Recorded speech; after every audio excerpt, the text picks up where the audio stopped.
Seruan penutupan PT Toba Pol Lestari kembali diserukan pimpinan tertinggi Huria Kristen Batak Protestan atau Eporus HKBP.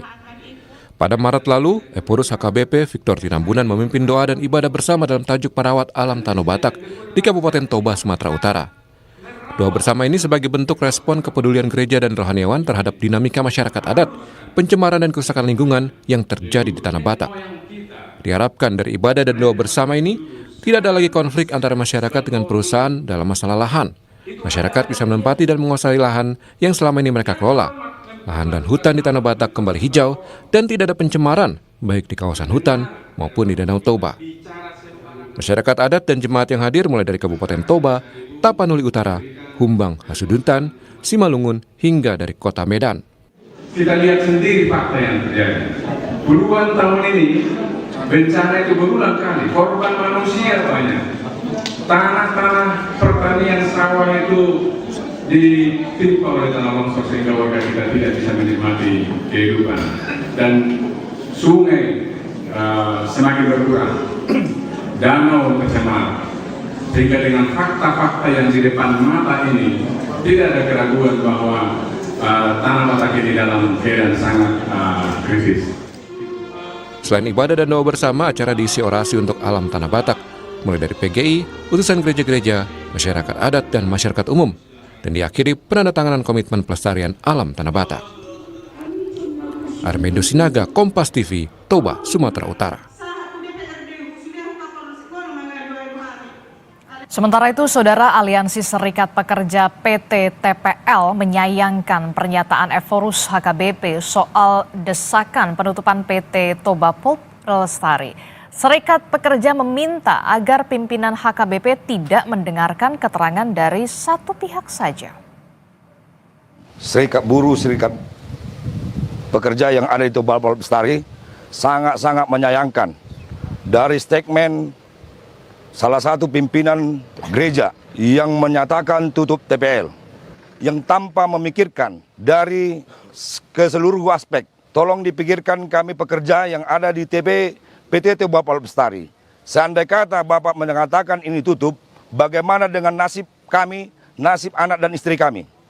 Jadi marilah kami menyarankan kepada Bapak supaya menampung aspirasi itu tidak sepihak. Duduk bersama dengan pemerintah dan manajemen Toba Pol Lestari mencari solusi yang terbaik yang terjadi selama ini. Jangan dikatakan PT Toba Pol Lestari ini perusak lingkungan.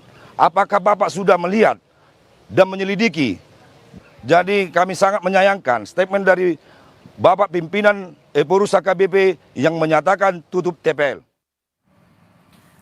Lebih lengkap soal ini kita akan bahas bersama dengan Eporus atau pimpinan tertinggi Huria Kristen Batak Protestan Pendeta Victor Tinambunan. Selamat pagi Pak Victor. Selamat pagi Nisti. Ya, Pak Victor, Anda menyerukan untuk menutup PT TPL dan bisa dijelaskan sebenarnya apa penyebab kemudian Anda dan juga pihak gereja mendorong agar perusahaan atau PT TPL ini kemudian harus ditutup? Ya, pertama kita lihat secara global dulu ya. Para pakar sepakat bahwa dari 10 ancaman global sekarang ini, krisis ekologi itu ada di urutan pertama.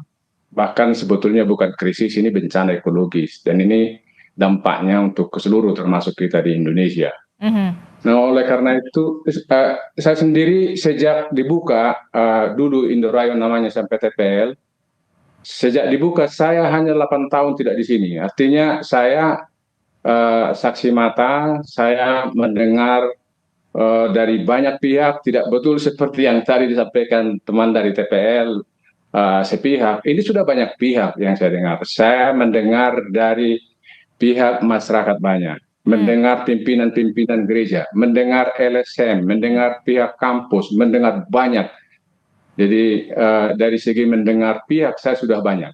Dan dari pengalaman empiris jelas sekali hasil-hasil studi. Korban-korban sejak berdirinya TPL ini sudah begitu banyak. Korban jiwa, korban luka, korban persawahan, perladangan dan sebagainya. Betul kita menghormati saudara-saudara kita yang bisa kita katakan minoritas lah masyarakat Tapanuli ini yang bekerja di situ. Dan kita akui itu, tetapi kita harus melihat yang lebih besar gitu. Yang mayoritas korban kehadiran TPL, baik lokal di sini maupun ini berdampak secara nasional dan juga internasional. Jadi seruan ini sejatinya ini betul-betul seiring dengan apa yang dicanangkan, yang kita banggakan, kita hormati Bapak Presiden dengan asta citanya, antaranya ada dua sebetulnya yang sangat ditekankan dalam asta cita itu oleh Bapak Presiden Prabowo yang kita hormati. Satu, di nomor 2 itu ekonomi hijau. Yang ke-8 malah lebih jelas dari Pak Prabowo, memperkuat penyelarasan kehidupan harmonis dengan lingkungan alam dan budaya. Jadi dari segi pengalaman kita, dari hasil studi, dari semua masyarakat yang kita dengar, program yang dicanangkan, yang kita banggakan, kita hormati Presiden Prabowo, ya kita harus tegak lurus kepada Pak Presiden. Itu, Desi. Oke, Pak Victor, tadi kan sudah kita dengarkan bersama bahwa ada pernyataan dari Aliansi Serikat Pekerja di PT TPL yang kemudian salah satunya membantah kalau ada kalau perusahaan ini kemudian merusak lingkungan. Nah, bahkan Serikat Pekerja PT TPL mengatakan selidiki dulu lebih jelasnya, lebih komprehensifnya. Nah, respon Anda seperti apa, Pak Victor? Penelitian sudah banyak, Bu Desti. Salah satu yang sudah lama bergerak di sini, KSPPN misalkan, punya data-data ini banyak. Saya terima dari hasil-hasil penelitian. Jadi pengalaman empiris kita pun jelas-jelas baru-baru ini masih segar di ingatan kita. Korban banjir di mana-mana. Dan sebetulnya ini yang perlu kita antisipasi ke depan, karena nanti ini mulai Oktober sampai Januari tahun depan, ini akan musim hujan. Jadi kita mulai sekarang harus betul-betul menjaga, jangan sampai bencana yang lebih dahsyat, lebih besar terjadi. Itu tidak ada keraguan. Hasil penelitian yang sahih itu bahwa bencana yang silih berganti terjadi di Tanah Batak, Tapanuli Raya ini, itu ada kaitannya dengan kehancuran hutan-hutan kita di sini. Oke, Pak Victor, Anda juga sempat menyinggung soal bagaimana tanggung jawab perusahaan khususnya kepada warga sekitar. Apa artinya ini? Selama ini Anda melihat dan juga masyarakat menilai tidak ada tanggung jawab yang dilakukan oleh PT TPL selama ini, selama beroperasi di sana? Ya tentu ya kita dengar ada, dan itu yang saya dengar juga di media sosial, ada CSR, bahkan gereja sendiri menerima, ada yang beasiswa, oke, itu kita akui. Tetapi kita kan melihat gambaran yang lebih besar. Sebagian kecil memang mendapat keuntungan, dapat menikmatinya. Tapi sekali lagi kita harus melihat keadaan yang lebih luas.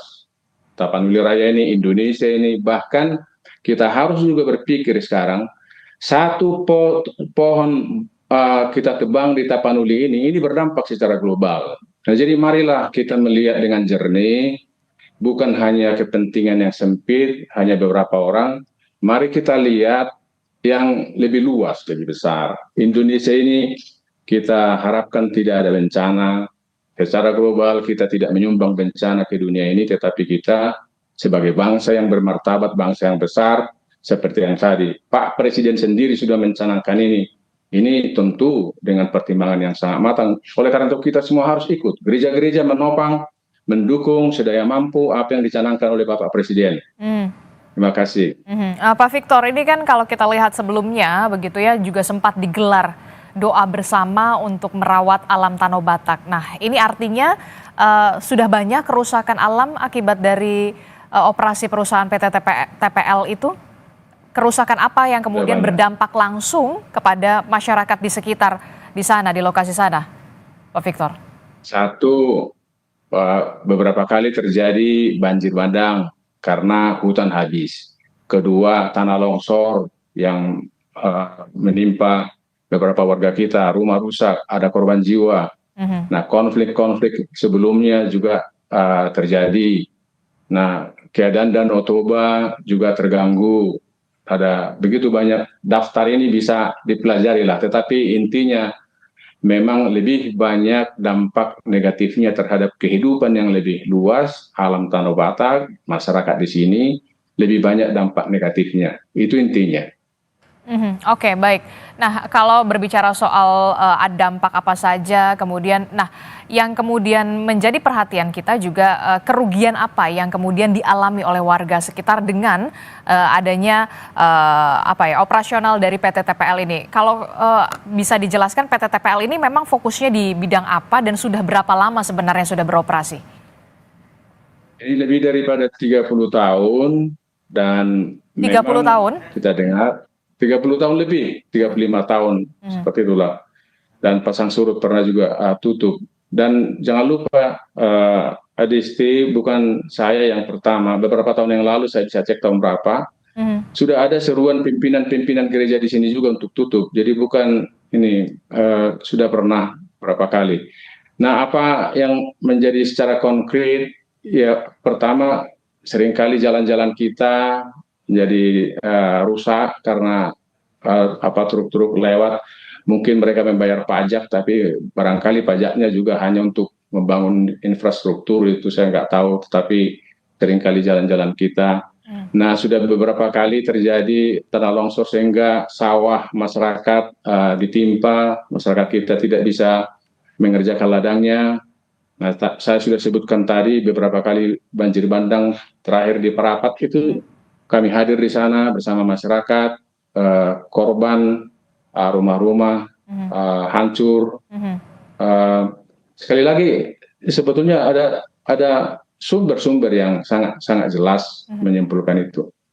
Oke, tadi juga Anda sempat menyinggung Pak Victor, sudah ada desakan untuk menutup dari PT TPL ini dari masyarakat sudah bertahun-tahun lamanya. Artinya memang sampai saat ini tidak ada komunikasi yang kemudian menghasilkan win-win solution antara perusahaan dan juga warga sekitar, termasuk juga dari pemerintah daerah setempat, Pak Victor.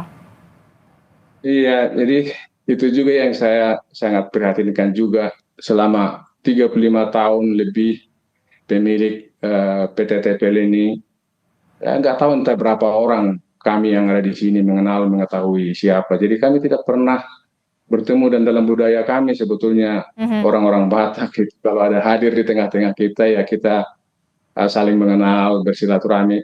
Terus terang sampai hari ini saya nggak tahu siapa yang pemiliknya, pernahkah datang ke sini atau apa. Jadi bagaimana kita bisa berdialog? Yang disuruh hanya di sini direktur yang kebetulan adalah warga Jemaat HKBP minta bertemu. Apa artinya kalau bertemu hanya dengan teman-teman yang ada di sini gitu. Termasuk juga dari pemerintah daerah setempat belum ada upaya untuk memfasilitasi mediasi antara PT TPL dan juga warga begitu sejauh ini? Karena kebetulan baru semua ini pemerintah daerah kita baru dilantik, jadi memang belum ada percakapan. Hanya Ibu Kadis Lingkungan Hidup Provinsi kami sudah bertemu, kemarin juga bertelepon. Pihak TPL datang supaya Ibu Kadis memediasi, dan yang datang ini pun saya tidak tahu entah dari direktur yang di bawah atau memang sudah termasuk pemilik, saya tidak tahu. Tapi saya katakan saya belum mengiyakan. Tapi ada kemarin Ibu Kadis, dan beliau ini saya sangat bangga, Kadis Lingkungan Hidup. Beliau itu juga sebetulnya sangat mencintai lingkungan.